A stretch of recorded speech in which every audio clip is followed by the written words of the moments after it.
এবার বৈদিক যুগ। বৈদিক যুগ রিলেটেড যে সমস্ত সাহিত্য বা ধর্মগ্রন্থ বা শাস্ত্র রয়েছে সেইগুলো হলো বেদ, উপবেদ, বেদের ব্রাহ্মণ গ্রন্থ, আরণ্যক, বেদাঙ্গ, বেদান্ত বা উপনিষদ, স্মৃতি সাহিত্য আর পুরাণ। প্রথমে বেদ সম্পর্কে ধরা হয় ভগবানের বাণী শুনে শুনে বেদের সংকলন হয় এবং এই বেদের সংকলন করে কৃষ্ণ দ্বৈপায়ন বেদব্যাস। মোট বেদের সংখ্যা চারটে: ঋগ্বেদ, সামবেদ, যজুর্বেদ আর অথর্ববেদ। প্রত্যেক বেদের একটি করে উপবেদ রয়েছে। ঋগ্বেদ আয়ুর্বেদ, সামবেদ গান্ধর্ববেদ, যজুর্বেদ ধনুর্বেদ আর অথর্ববেদ শিল্পবেদ। প্রত্যেকটা বেদের আবার একটা বা দুটো করে ব্রাহ্মণ গ্রন্থ রয়েছে। ঋগ্বেদের ব্রাহ্মণ গ্রন্থ এত্রে আর কৌস্তকি, সামবেদ পঞ্চবিশ আর জেমেনিয়া, যজুর্বেদ তৈত্রী আর শতপথ, অথর্ববেদ গোপথ। ঋগ্বেদের সাথে রিলেটেড এত্রে, কৌস্তিকি আর আয়ুর্বেদ। সামবেদের সাথে পঞ্চবেশ, জেমেনিয়া আর গান্ধর্ববেদ। যজুর্বেদের সাথে তৈত্রে, শতপথ আর ধনুর্বেদ। অথর্ববেদের সাথে গোপথ আর শিল্পবেদ। এই বেদ বা উপবেদ সম্পর্কে যার অনেক বেশি নলেজ থাকে তাকে বলা হয় নোয়ার বা জ্ঞাতা। সেই হিসাবে চারটি বেদের চারজন জ্ঞাতা রয়েছে, চারটে উপবেদের চারজন জ্ঞাতা রয়েছে। ঋগ্বেদ, সামবেদ, যজুর্বেদ, অথর্ববেদ এদের জ্ঞাতা বা নোয়ার হোত্রী, উদ্গাথা, অধর্জু আর ব্রহ্মা। হোত্রী, উদ্গাথা, অধর্জু, ব্রহ্মা। উপবেদগুলো আয়ুর্বেদ, গান্ধর্ববেদ, ধনুর্বেদ, শিল্পবেদ এদের জ্ঞাতারা হলো প্রজাপতি, নারদ, বিশ্বমিত্র, বিশ্বকর্মা। আয়ুর্বেদ, গান্ধর্ববেদ, ধনুর্বেদ, শিল্পবেদ প্রজাপতি, নারদ, বিশ্বমিত্র, বিশ্বকর্মা। প্রজাপতি, নারদ, বিশ্বমিত্র, বিশ্বকর্মা। প্রত্যেকটা বেদের আবার চারটে করে পার্ট রয়েছে: সংহিতা, ব্রাহ্মণ, আরণ্যক আর উপনিষদ। সংহিতা, ব্রাহ্মণ, আরণ্যক, উপনিষদ। প্রথমে ঋগ্বেদ সম্পর্কে আসি। সবচেয়ে পুরনো বেদ ঋগ্বেদ। এর আর এক নাম ঋক সংহিতা, ঋগ্বেদ বা ঋক সংহিতা। এটা স্তোত্র বা প্যারাগ্রাফ বা হিউম আকারে লেখা। টোটাল 1028টা হিউম রয়েছে। প্রত্যেকটা হিউমে ওম শব্দটা ব্যবহার হয়েছে। এর ফলে ঋগ্বেদে টোটাল ওম শব্দের ব্যবহার হয় 1028 বার। এই 1028টা হিউমের ভেতর 250টা হিউম ইন্দ্রদেবের উদ্দেশ্যে লেখা, 200টা হিউম অগ্নিদেবের উদ্দেশ্যে লেখা। এই ঋগ্বেদে 20 শব্দের প্রয়োগ হয়েছে 170 বার। এই পুরো ঋগ্বেদকে 10টা মণ্ডল বা 10টা চ্যাপ্টারে ভাগ করা যায়। এর ভেতর 3 নম্বর মণ্ডল বা তৃতীয় মণ্ডলে গায়ত্রী মন্ত্রের চর্চা রয়েছে। দশম মণ্ডলে বর্ণাশ্রম প্রথা আর 10 রাজার যুদ্ধের উল্লেখ রয়েছে। বর্ণাশ্রম প্রথা মানে ওই ব্রাহ্মণ, ক্ষত্রিয়, বৈশ্য, শূদ্র এই বিষয় সম্পর্কে লেখা। এখানে লেখা রয়েছে যে ব্রাহ্মণ, ক্ষত্রিয়, বৈশ্য আর শূদ্র ব্রাহ্মণের মুখ, হাত, থাই আর পা থেকে উৎপত্তি হয়েছে। এরপর সামবেদ। সামবেদ সঙ্গীত নিয়ে চর্চা। অনার্যদের আর্য করার একটা প্রক্রিয়া আছে, সেটা হলো ব্রাত্যষ্টম যজ্ঞ। সামবেদে এই ব্রাত্যষ্টম যজ্ঞের উল্লেখ পাওয়া যায়। এরপর যজুর্বেদ। যজুর্বেদ অর্ধেকটা পদ্য আকারে অর্ধেকটা গদ্য আকারে লেখা। পদ্য আকারে বিভিন্ন মন্ত্র লেখা আর গদ্য আকারে যুদ্ধের সম্পর্কে বর্ণনা দেওয়া। পদ্য আকারে যেটুকু লেখা সেইটুকু যজুর্বেদকে বলা হয় শুক্ল যজুর্বেদ, আর গদ্য আকারে লেখা কৃষ্ণ যজুর্বেদ। শুক্ল যজুর্বেদ বা হোয়াইট যজুর্বেদ আর কৃষ্ণ যজুর্বেদ বা ব্ল্যাক যজুর্বেদ। 4 নম্বর বেদ হলো অথর্ববেদ। এর আর এক নাম অথর্বাঙ্গিরস। অথর্ববেদ বা অথর্বাঙ্গিরস এটা 20টা আলাদা আলাদা কুণ্ড বা বইতে ভাগ করা। টোটাল 711টা হিউম বা স্তোত্র রয়েছে এই অথর্ববেদে। ম্যাজিক আর চিকিৎসা বিদ্যার চর্চা রয়েছে এই অথর্ববেদে। অরণ্য বা জঙ্গলে বসে যে সমস্ত জিনিস লেখা হয় তাকেই বলা হয় আরণ্য। এই চারটে বেদের ভেতর ঋগ্বেদ, সামবেদ আর যজুর্বেদ এই তিনটে বেদের বেশিরভাগটাই জঙ্গল বা অরণ্যে বসে লেখা। এই জন্য এই তিনটে বেদের বেশিরভাগ অংশকেই বলা হয় আরণ্যক। এবার বেদাঙ্গ। বেদ পড়ার আগে যে সমস্ত জিনিস জানা প্রয়োজন সেইগুলোকেই বলা হয় বেদাঙ্গ। টোটাল বেদাঙ্গের সংখ্যা হলো 6টা: নিরুক্তা, শিক্ষা, ব্যাকরণ, ছন্দ, জ্যোতিষ, কল্প। নিরুক্তা, শিক্ষা, ব্যাকরণ, ছন্দ, জ্যোতিষ, কল্প। নিরুক্তা মানে হলো শব্দ ভান্ডার বা এটিমোলজি। শিক্ষা বলতে বোঝায় শব্দের সঠিক উচ্চারণ অর্থাৎ প্রোনাউন্সিয়েশন। এরপর উপনিষদ। এই উপনিষদকেই বলা হয় বেদান্ত। মোটামুটি 700 খ্রিস্টপূর্বাব্দ থেকে 400 খ্রিস্টপূর্বাব্দ এই সময়ে বিভিন্ন উপনিষদ লেখা। উপনিষদের অর্থ হলো গুরুর সাথে বসে শিক্ষা গ্রহণ করা। টোটাল উপনিষদের সংখ্যা 108টা, তবে মান্যতা পেয়েছে বর্তমানে 13টা।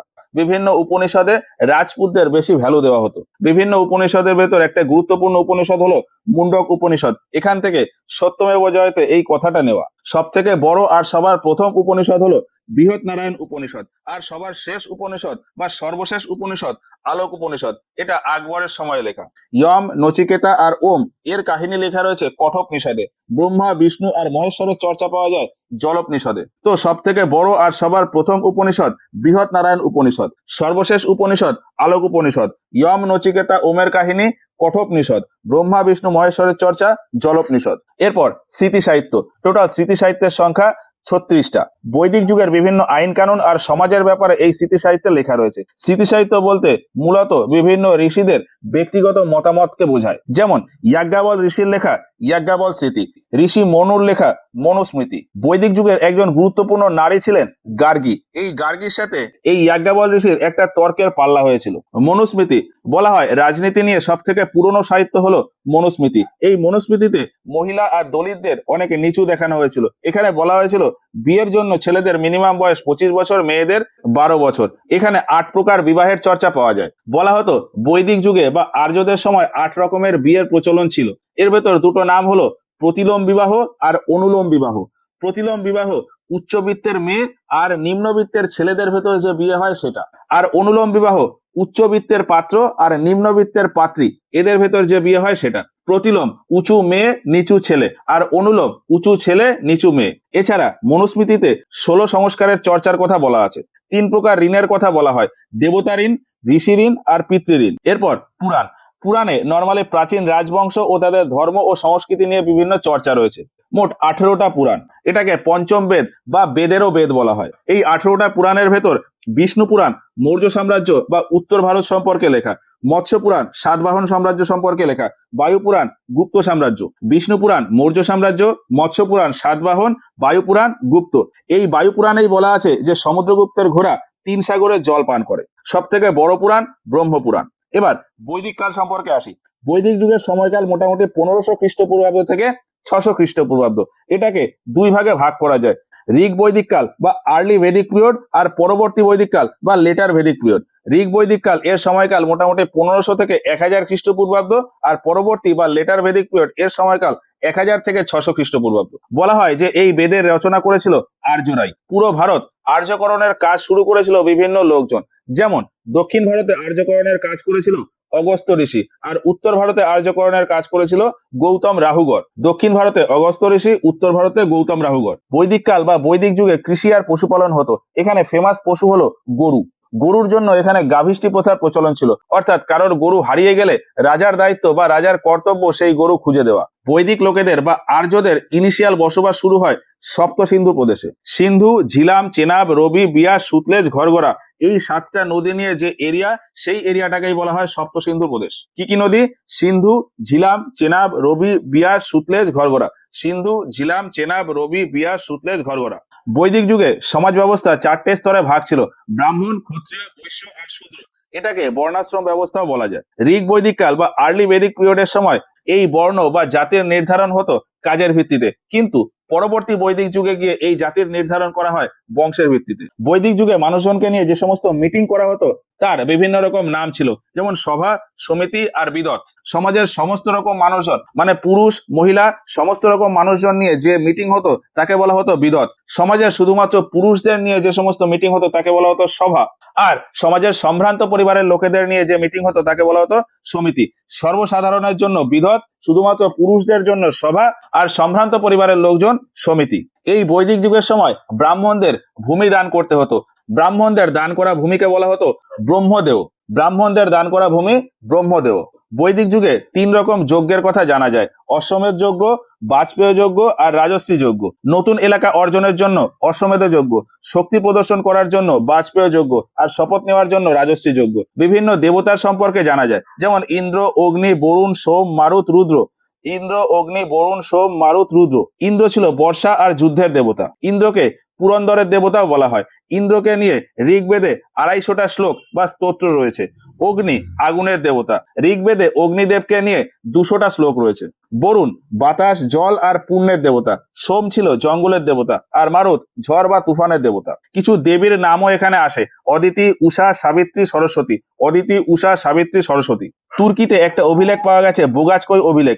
এখান থেকে এই বৈদিক যুগের দেব দেবীদের নামের উল্লেখ পাওয়া যায়। যে সমস্ত নদীর কথা এখানে জানা যায় সেটা হলো সিন্ধু, ঝিলাম, চেনাব, রবি, বিয়াস, সুতলেজ, ঘরঘরা আর গন্ডক। সিন্ধু নদীর নাম তখনও সিন্ধুই ছিল। ঝিলাম বা বিতস্তা নদীর নাম ছিল বিতস্ততা।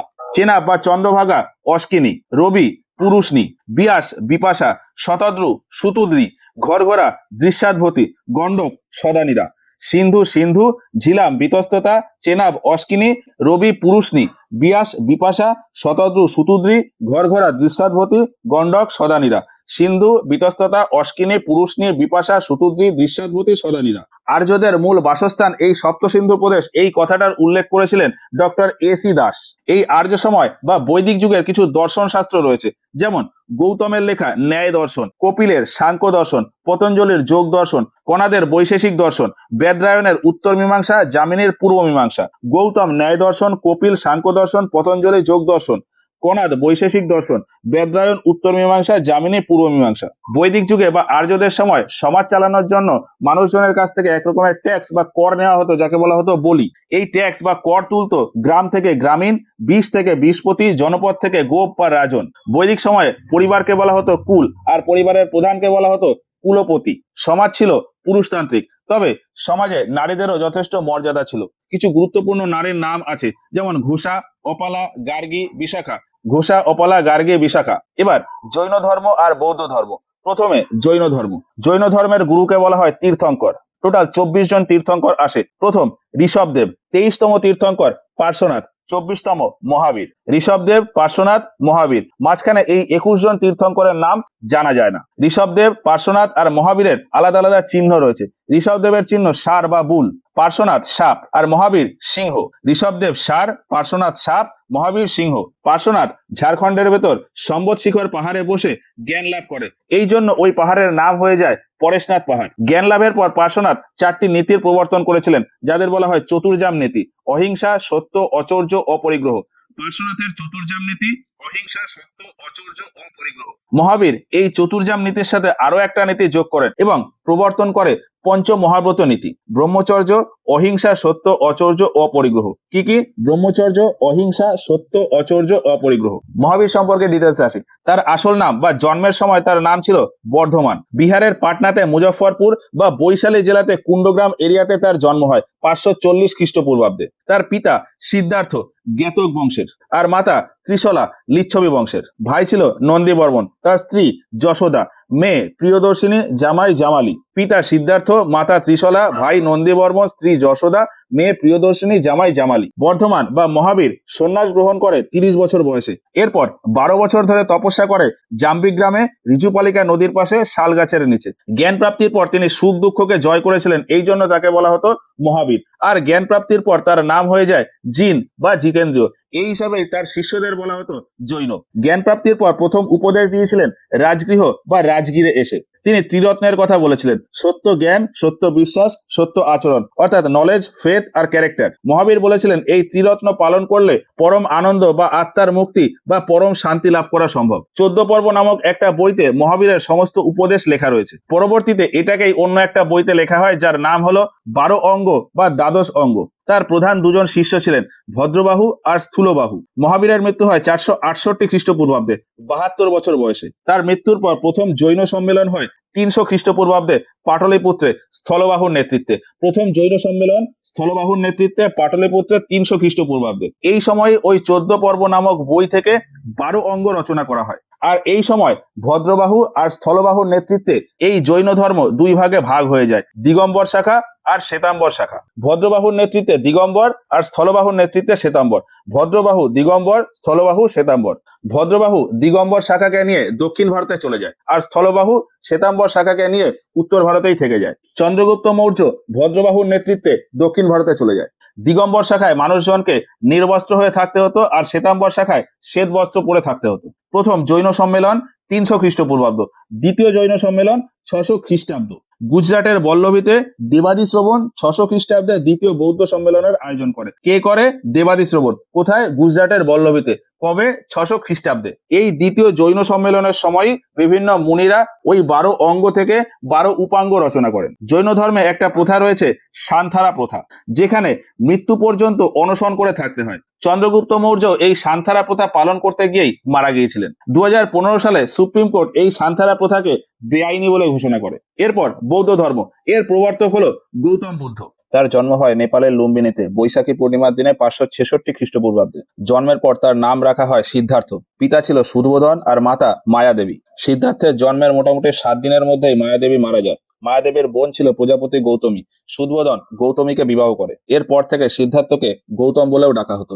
শুদ্ধোধন শাক্য বংশের ছিল, সেই হিসাবে গৌতম বা সিদ্ধার্থ সেও যেহেতু শাক্য বংশের, ওই জন্য তাকে শাক্যমুনিও বলা হতো। শুদ্ধোধন গৌতমকে 16 বছর বয়সে বিয়ে দিয়ে দেয়। তার স্ত্রীর নাম যশোধরা বা গোপা, সেও ছিল শাক্য বংশের। সিদ্ধার্থ বা গৌতম একদিন তাদের এক ঘোড়া চালককে নিয়ে বাইরে ভ্রমণে বেরোয়। ঘোড়ার নাম ছিল কন্তক আর ঘোড়া চালকের নাম চান্না। এই ভ্রমণে বেরিয়ে সিদ্ধার্থ বা গৌতমের বাস্তব জগৎ সম্পর্কে ধারণা হয়ে যায়। এরপর 29 বছর বয়সে সিদ্ধার্থ বা গৌতমের একটা পুত্র সন্তান জন্ম হয়। পুত্রের নাম রাহুল।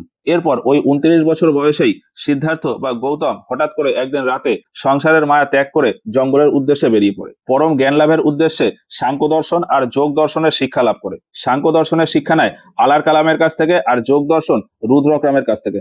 সাংখ্য দর্শন আলার কালাম, যোগ দর্শন রুদ্রক্রাম। এরপর দিব্যজ্ঞান লাভ করার জন্য সারনাথের মৃগধাব বনে তার 5 জন সাথীদের সাথে বসে তপস্যা শুরু করে। 6 বছর ধরে তপস্যা করে, কিন্তু কোনো লাভ হয় না। এরপর তার বাকি সাথীদের ওইখানে রেখে গৌতম একাই চলে যায় বিহারের গয়াতে। সেখানে ফাল্গু বা নিরঞ্জনা নদীর পাশে অশ্বত্থ গাছের নিচে বসে ধ্যান করে প্রায় 1 মাস, কোথাও কোথাও বলা হয় 49 দিন। 1 মাস বা 49 দিন টানা সাধনা করার পর এক বৈশাখী পূর্ণিমার রাতে তার জ্ঞান প্রাপ্তি হয়। এই ঘটনাটাকে বলা হয় গৌতমের নির্বাণ লাভ। পরবর্তীকালে ওই গয়ার নাম রাখা হয় বোধগয়া, আর গৌতম যে অশ্বত্থ গাছের নিচে বসে জ্ঞান লাভ করেছিল সেই গাছের নাম রাখা হয় বোধিবৃক্ষ। এই জ্ঞান প্রাপ্তির পরই তার নাম ধীরে ধীরে হয়ে যায় গৌতম বুদ্ধ। তো গৌতম বুদ্ধ জ্ঞান প্রাপ্তির পর আবারও সারনাথে আসে। সারনাথে এসে তার ওই 5 জন শিষ্যকে প্রথম উপদেশ দেয় পালি ভাষাতে। এরপর সারনাথ থেকে চলে যায় উত্তরপ্রদেশের শ্রাবস্তিতে। শ্রাবস্তিতে একজন ডাকাত, উংলিমল ডাকাতকেও তার উপদেশ দিয়েছিল। গৌতম বুদ্ধের সবচেয়ে প্রিয় শিষ্য ছিল আনন্দ।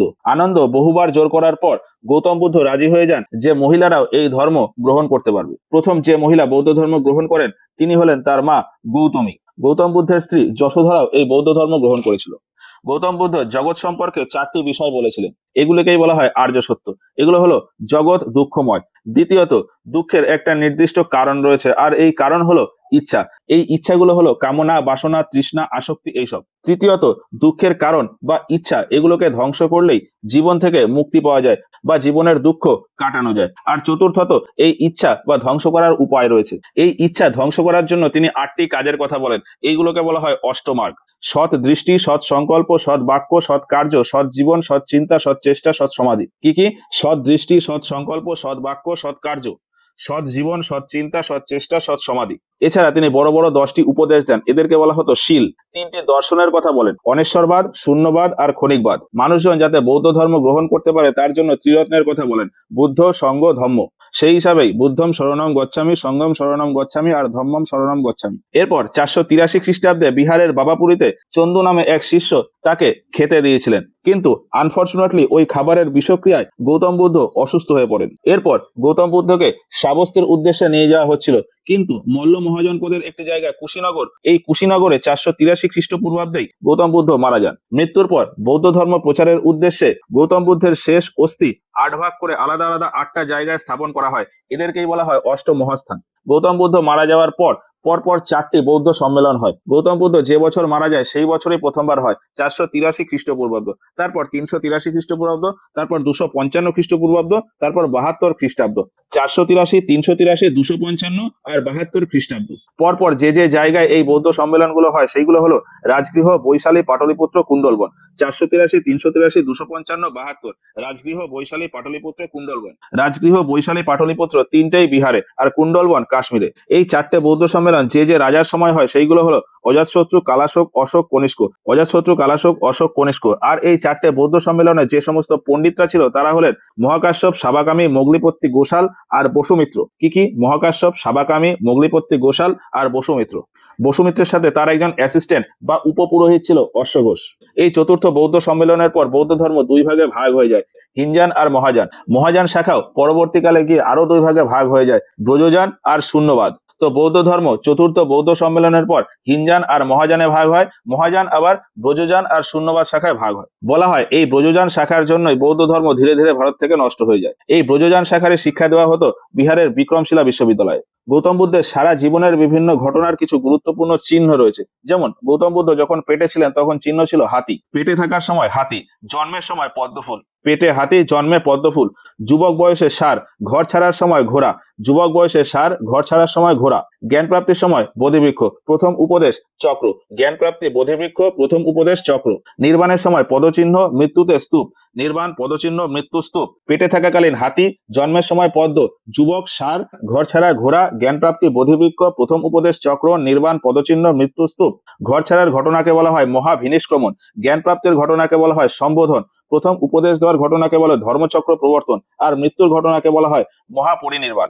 ঘর ছাড়া মহাভিনিষ্ক্রমণ, জ্ঞান প্রাপ্তির সম্বোধন, প্রথম উপদেশ দেওয়া ধর্মচক্র প্রবর্তন, আর মৃত্যু মহাপরিনির্বাণ। বৌদ্ধ ধর্ম আর জৈন ধর্ম ছাড়াও ভারতে অন্যান্য আরো বিভিন্ন ধর্মের উল্লেখ পাওয়া যায়, যেমন আজীবক ধর্ম, ভাগবত ধর্ম, শৈব ধর্ম, বৈষ্ণব ধর্ম। আজীবক ধর্মের প্রতিষ্ঠাতা হলো মোগলিপত্যেশ গোসাল। মৌর্য সাম্রাজ্যের সময় এক এক রাজা এক এক রকম ধর্ম পালন করতেন, যেমন চন্দ্রগুপ্ত মৌর্য জৈন ধর্ম পালন করতেন, বিন্দুসার আজীবক ধর্ম, অশোক বৌদ্ধ ধর্ম। চন্দ্রগুপ্ত মৌর্য জৈন ধর্ম, বিন্দুসার আজীবক ধর্ম, অশোক বৌদ্ধ ধর্ম। ভাগবত ধর্মের প্রতিষ্ঠাতা ধরা হয় বাসুদেবকে। বৈষ্ণব ধর্ম অনুযায়ী ধরা হয় যে বিশ্বে বিষ্ণু ভগবানের 10 জন অবতার এসছে। এই 10টি অবতার হলো মৎস্য, কর্ম, বরাহ, নরসিংহ, বামন, পরশুরাম, রাম, কৃষ্ণ ও বলরাম, বুদ্ধ আর কালকি। কি বললাম? মৎস্য, কর্ম, বরাহ, নরসিংহ। মৎস্য, কর্ম, বরাহ, নরসিংহ, বামন, পরশুরাম, রাম, কৃষ্ণ ও বলরাম, বুদ্ধ বা গৌতম বুদ্ধ আর কালকি। এই হিসাবে বলা হয় যে গৌতম বুদ্ধের প্রবর্তন করা বৌদ্ধ ধর্ম সেটাও ওই বৈষ্ণব ধর্মের একটা পার্ট।